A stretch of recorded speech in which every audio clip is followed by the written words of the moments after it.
We are at Mesa Verde here in Colorado, here at the visitor center.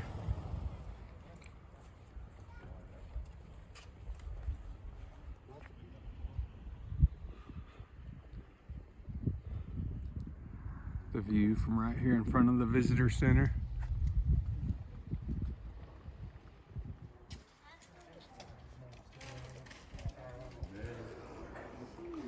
Looks like ancient Pueblo culture. This exhibit inside the visitor center is pretty cool, but I didn't realize it. It looks like the Pueblos left the Mesa over 700 years ago, and they say it's due to climate change.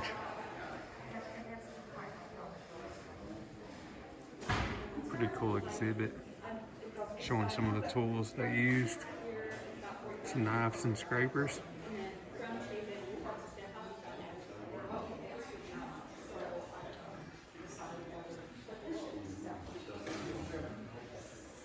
This exhibit shows some of the baskets they made.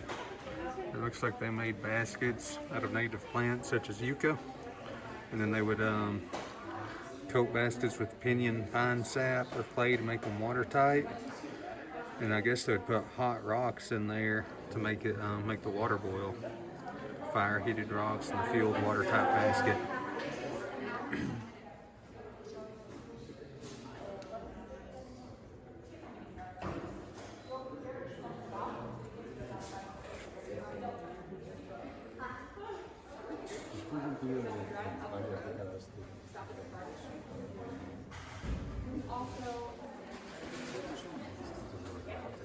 Display showing bow and arrow, some bone tools, grinding stone. This one right here tells a little bit more about the history. Archaeologists refer to these people as the Anasazi, from a Navajo word, sometimes translated as the ancient ones. Looks like we now call them the ancestral Pueblos.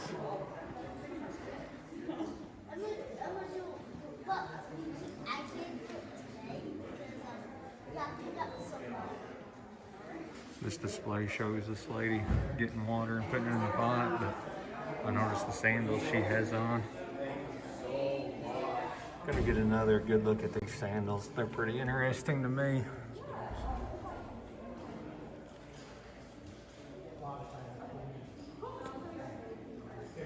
We are headed towards the mesas. Wanted to get a look at this mesa or cliff or whatever this is right here. Pretty view back behind us where we came in. They put a tunnel right through this mountain right here.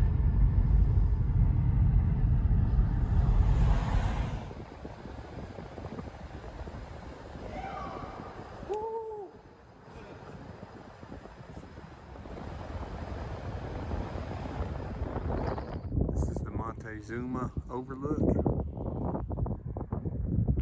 Down this trail and look at these cliffs, but look at this view right here.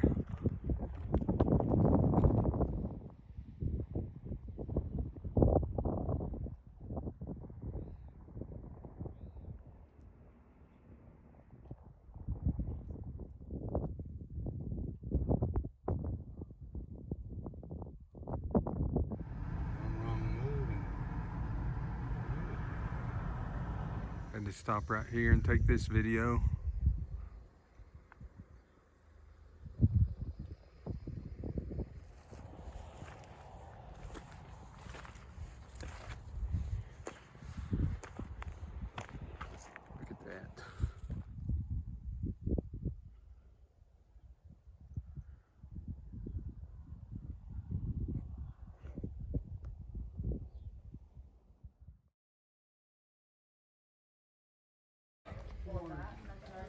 Pretty good walk down in there, but that is where we are headed. So apparently you have to get tour tickets to go to some of these. You have to get them 2 weeks ahead of time, but we can go to the step house. It's self-guided, and I believe it's about a 1 mile hike. So that's where we're headed. We are fixing to head down Step House Trail. We're just hiking down this trail. I guess we're on top of the mesa here. You can see it's had kind of a recent burn. But my understanding is they did their farming on top of these mesas. But based on one of the displays at the visitor center, the climate was probably a lot wetter back then.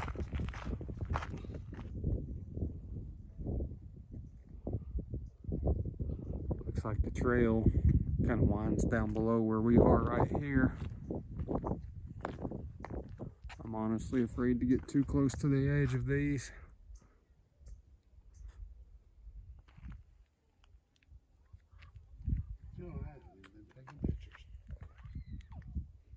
I don't see one of these specimens here, but I imagine a lot of the cactuses I've been seeing would be a prickly pear cactus. Right here. Oh, yeah, right here. This one's not a real good specimen, but there is a lot of these cactuses around here. Or cacti, maybe I should say, I don't know. We're wondering what kind of oak brush this is. Well, right here it tells us. It says it is a gamble oak. And under this mesa is what they call the step house. You can see the windows carved out over there. It's really cool down in there. I'm not sure what the little recesses are back in there, but you can see the windows carved out. That window up there.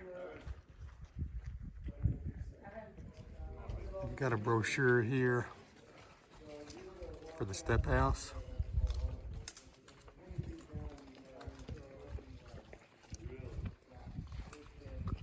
It says it was probably home to 30 to 40 people.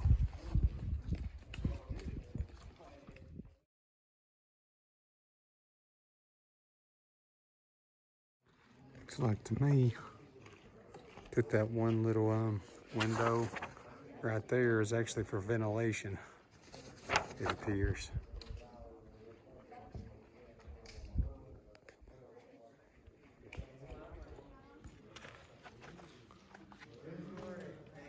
Other than possible injury.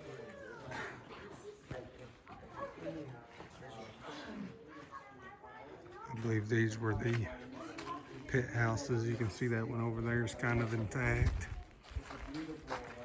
That little circle in the middle, I think, was fire pit maybe. And you can see up there some prehistoric steps. So the park ranger said all this sandstone or limestone absorbs water, and the water just kind of seeps through. And there's a spot down there about 20 yards where it hits clay and then it seeps out of the side of the hill. And that's where they got their water. It gets a whole lot greener. You can see down here the vegetation, it's a lot thicker right there, kind of greener. And like he said, the water comes through the sandstone and then seeps out right below down there. Can't walk down there and see it, but you can see as you go down the hill, the vegetation kind of gets more sparse down there. Another kind of look at the vegetation, how it's kind of thin. It's pretty thick right in the very bottom of the valley, but and right in there it's just greener and thicker. This display shows something that they would have eaten. Indian rice grass. Let's see. It says it was an important native cereal because the seeds are so large and break free when mature.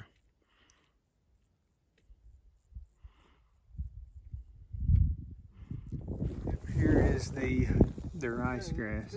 And on how you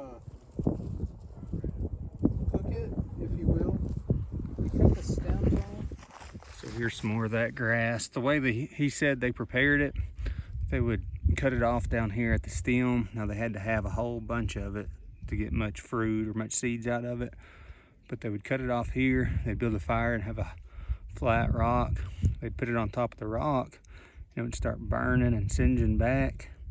And when it got up to the seed, the seed would kind of pop out of there, and then that's what they would gather to eat. Anyways, I believe that was called Indian rice grass. So now we're gonna go look at the other, I guess, cliff dwellings, but those we'll just have to look at from the vehicle. I saw a sign back there where we at the Mesa that said don't feed the horses. I guess we have a wild horse out here. Pretty horse. Pretty cool down in there.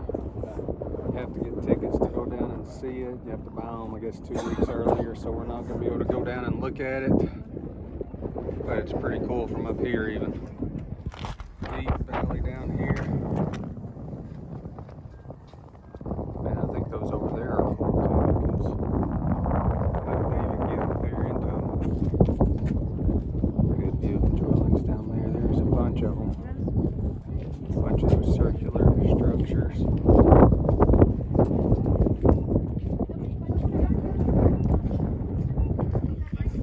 Gonna get a little video of the sign here. You could pause it and take a look at it.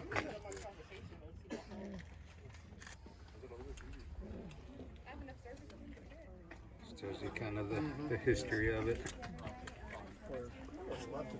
Said the pit houses were easier to make, and then later on they added to it.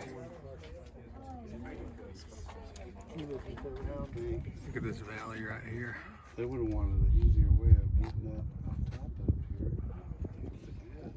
Those were the Cliff Palace dwellings. In the distance, right over there. All right, stop. Oh, I see it. There was a sign back there that said Hemingway House. I think that's probably it right in there. But it's a long ways. We're stopped here at a spot. It says balcony house parking.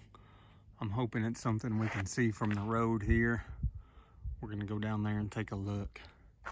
It's right here on the side of the road. There's this covered overlook, but man, it is pretty down there.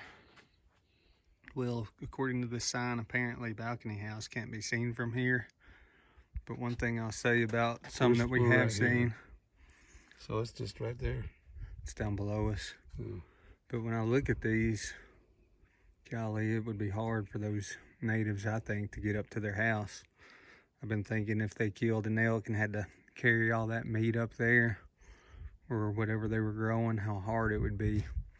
You know, I'm wondering if they went up places like this to climb up and down. And they had ladders too. This one here, again, it says it's below us. We can't see it from here, but it kind of shows you what it would look like if we could.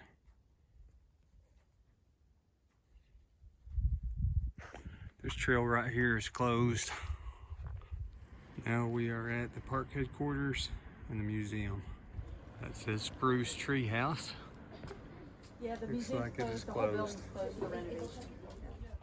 We're gonna go down closer, but that is the Spruce Tree House, looks like down there.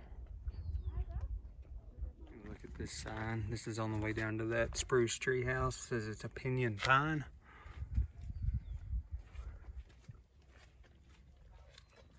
Two-needle pinyon pine tree.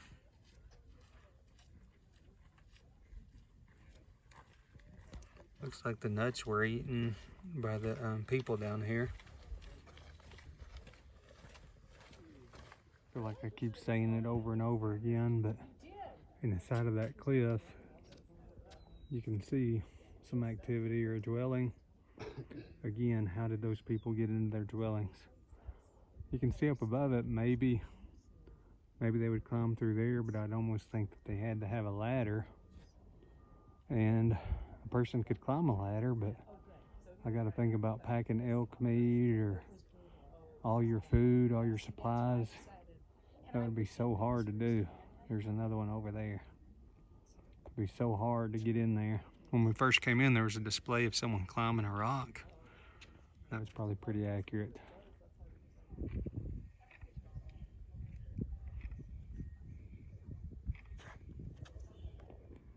See bricks even in there. Obviously right there. And then there's the good one down there. And that's also kind of a deep, gnarly canyon right there. Makes me wonder what's underneath us right here, if there's houses on this side too. I guess if you lived in the sides of these cliffs, you'd be pretty safe against other people attacking you. Now that one, it looks like the walls are pretty good and pretty well intact. Looks like they go right up to the top of the stone. Maybe as far down as I go.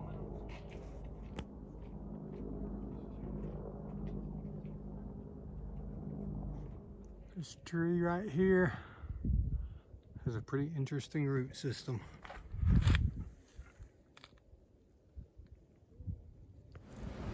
We're inside the Far View restaurant. These signs are pretty cool, pictures are pretty cool. That was the balcony house. That's the one we couldn't go look at. That's an impressive amount of pottery they got from the Weather Mesa project there. I think we might have missed the Far View area. Still here at Mesa Verde, and we saw this camper. Check this thing out. That is just a pretty nice little setup there. Notice the truck it's on though. 1-ton Dodge, so probably a pretty heavy setup. Looks like it's a dually. Well guys, I think this is probably going to be the end of this video. Thanks for watching.